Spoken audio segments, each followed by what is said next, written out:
آپ اپنے ہمسایہ ملکوں کی طرف دیکھ لیں، ایون بنگلہ دیش جسے 25 سے 30 سال پہلے ہم کہا کرتے تھے کہ بنگلہ دیش میں صرف سیلاب آتا ہے، آج ان کی ایکسپورٹس $40 بلین صرف ٹیکسٹائل کی ہیں، اور ہم 28 بلین سے 24 بلین ڈالرز پہ آ گئے ہیں۔ جو سٹاف لیول پہ ایگریمنٹ ہوا ہے 1.1 بلین ڈالرز کا، جو اگلی ٹرانچ ہے وہ 3 بلین ڈالرز کی ہے،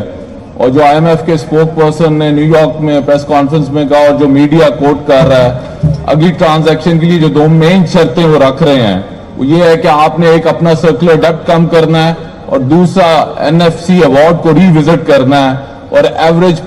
پروونشل سائٹ پہ 25 سے 30% کی کٹوتی کرنی ہے۔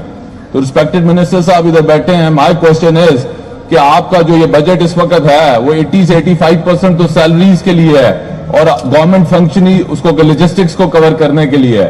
اگر یہ کٹوتی آ جاتی ہے تو یہ جو نمبرز ہمیں دیے گئے ہیں بجٹ میں، پنجاب گورنمنٹ کا اور فائنانس منسٹری کا پلان بھی اور کنٹینجنسی پلان کیا ہوگا اگر این ایف سی میں آئی ایم ایف آپ کو یہ شرط رکھتا ہے کہ جی آپ اس میں کٹوتی کریں۔ دوسرا میرا جناب اسپیکر ریکویسٹ ہے تمام اپنے ٹریئر بینچز کے دوستوں سے بھی اور پارلیمنٹ کے جب ہم اپوزیشن ممبرز پہ بھی ادھر بیٹھے ہیں، اس ساؤتھ ایشیا ریجن میں صرف پاکستان ہے جو 25 سال سے آئی ایم ایف کے وشس سائیکل میں پھنسا ہوا ہے۔ آپ اپنے ہمسایہ ملکوں کی طرف دیکھ لیں، ایون بنگلہ دیش جسے 25 سے 30 سال پہلے ہم کہا کرتے تھے کہ بنگلہ دیش میں صرف سیلاب آتا ہے، آج ان کی ایکسپورٹس $40 بلین صرف ٹیکسٹائل کی ہیں، اور ہم 28 بلین سے 24 بلین ڈالرز پہ آ گئے ہیں۔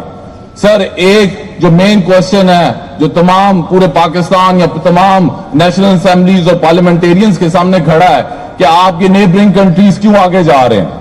ان کی تمام پارٹیز میں ایک الائنس ہو چکا ہے کہ جو پبلک عوام کا مینڈیٹ ہے اس کو ہم نے عزت دینی ہے۔ جب تک آپ پبلک مینڈیٹ کو عزت نہیں دیں گے آپ کی پولیٹیکل سٹیبلٹی نہیں آئے گی، نہ ہی آپ فائنینشل گروتھ کی طرف جائیں گے۔ سو میری ریکویسٹ ہے تمام پولیٹیکل پارٹیز میں یہ ڈیبیٹ شروع ہونی چاہیے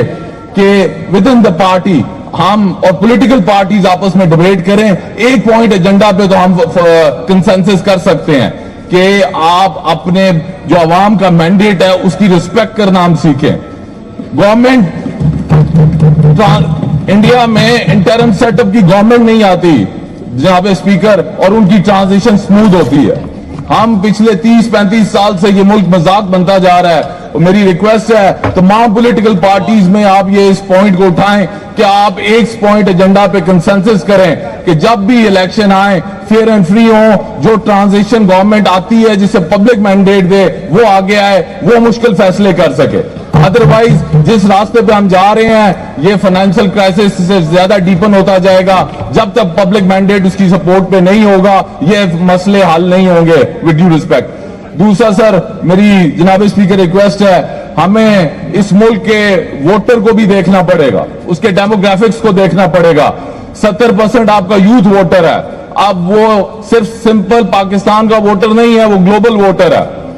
انفارمیشن ٹیکنالوجی یا انٹرنیٹ کا ٹائم ہے، سیل فون اس کے ہاتھ میں ہے، وہ پوری دنیا سے کمپیریزن کر رہا ہے اس اسمبلی کا باقی دنیا کے سسٹمز کے ساتھ۔ ہم اس کو کیا دے رہے ہیں؟ ہم اس کو کچھ ڈیلیور نہیں کر رہے۔ اس کی آپ سے میرے سے ایکسپیکٹیشن بڑی ڈیفرنٹ ہے۔ وہ چاہتا ہے کہ وہی فریڈم آف سپیچ اس کو ہو، وہی اس کے لیے پروگریس کے چانسز اس کے لیے بھی ہوں جو باقی دنیا کے لوگوں کے پاس ہیں۔ ہم تو بدقسمتی سے صرف ایک ملک اس ریجن میں ہم سے پیچھے رہ گیا افغانستان، اور اگر ہم اسی ضد پہ رہے کہ ہم نے لوگوں کا پبلک مینڈیٹ نہیں ماننا تو معذرت کے ساتھ 5 یا 10 سال کے بعد جو اسمبلی ہوگی وہ کہہ رہی ہوگی افغانستان بھی ہم سے آگے نکل گیا۔ سو میری ریکویسٹ یہی ہوگی کہ ان پوائنٹس پہ ود ان پولیٹیکل پارٹیز آپ ڈیبیٹ شروع کروائیں۔ بڑا امپورٹنٹ ہے، اسمبلی آتی ہے چلی جاتی ہے، لیکن کچھ ایسے فیصلے کر کے جائیں جو آنے والی نسلیں 20 سال کے بعد بھی کوئی شخص ادھر کھڑا ہو کے فارم 45 اور فارم 47 کا رونا نہ رو رہا ہو۔ Thank you very much.